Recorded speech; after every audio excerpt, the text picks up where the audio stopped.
This is my 987.1 Porsche Cayman S, and on this episode of FunAhead TV, I'm going to be giving you my 2-year ownership report featuring 3 things that I absolutely love about this car and 3 things that I dislike about it. So if you're even remotely in the market for one of these, this is definitely an episode that you don't want to miss. Stay tuned.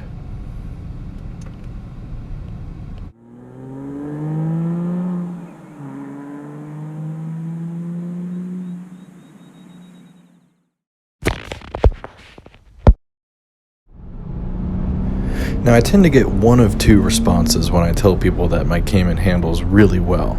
One of which is, oh, of course, it's a Porsche, it's gonna handle well. The second response that I tend to get is, oh, well, aren't you scared that that thing's gonna get tail happy on you and put you backwards into a guardrail? Actually, no, I'm not. What those people would be referring to is the 911s of yesteryear that tended to, in fact, put people into the guardrail going backwards because of the rear engine design. Now, the fact is, all Porsches, including old 911s, all handle very well. The trick is being able to drive them properly, and in the case of the old 911s, you really had to drive with the rear engine in mind. Now, the Cayman and the Boxster are both mid-engine, meaning that they're much more balanced, and given the modern chassis setup, all of the modern Porsches handle very well. Now, that's not to say that you don't have to drive these cars knowing that the engine's behind you. They do handle a little bit different than a front-engine car, but knowing that the engine's behind you and doing some trickery with the gas pedal and brake pedal at the entrance of corners, you can really get these cars to grip and rip. Okay, in all honesty, it's not necessarily the fact that this car handles well that makes me love it so much. It is a sports car after all, and a lot of sports cars handle well. That is what they're supposed to do. But one thing that the Cayman has so much of that many cars don't is one word: emotion. And that leads me into my second point of things that I absolutely love about this car. Okay, now just watch and listen for a second.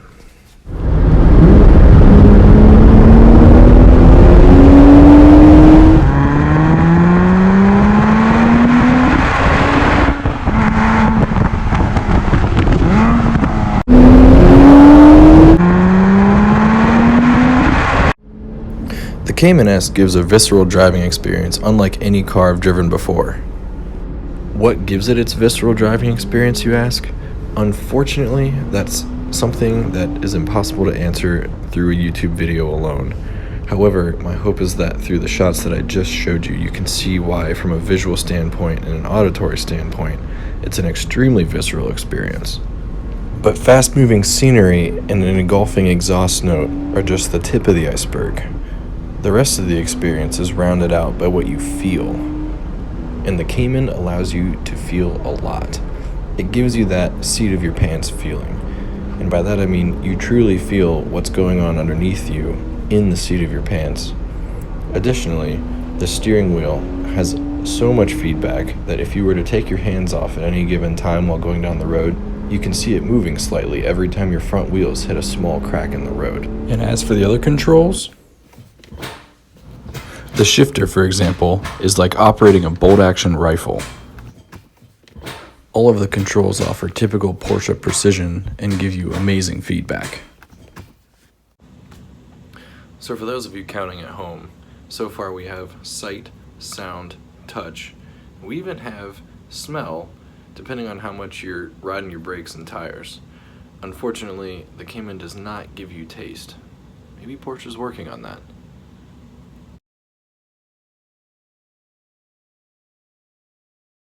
Everything we've talked about so far are the things that make the Cayman S a great sports car. But actually, my third favorite thing about this car are the things that make it a great everyday driver. As with the 911, the fact that the engine is behind the driver means that you have a frunk. Here's me putting a larger carry-on size bag into the frunk, with a lot of room to spare, I might add.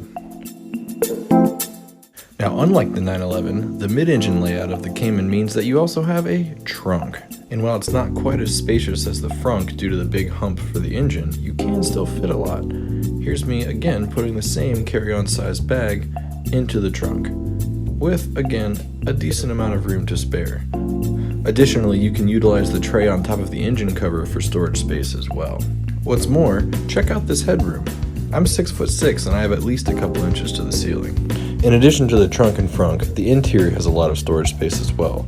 Each of the door panels has a deep pocket that allows for a decent amount of storage, in addition to a center console that is also quite spacious. Also, a full-size glove box, and I've equipped mine with the essential microfiber rags. Also, check out these sweet cup holders. In my opinion, Porsche did an excellent job of keeping the everyday driver in mind when designing their sports car. Okay, now on to the negatives.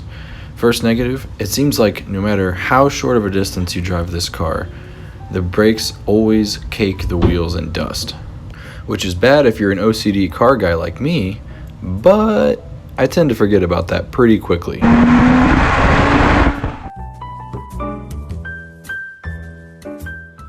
Another downside to the Porsche Cayman, and it's actually not even a problem with the car itself, is the stigma that comes along with owning the car.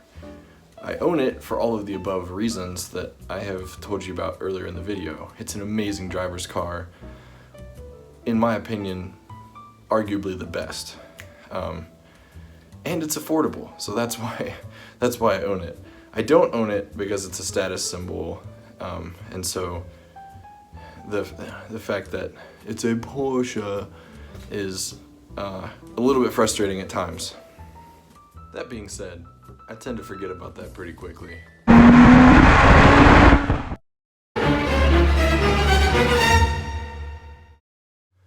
So yeah, my number one least favorite thing about this car is the maintenance cost.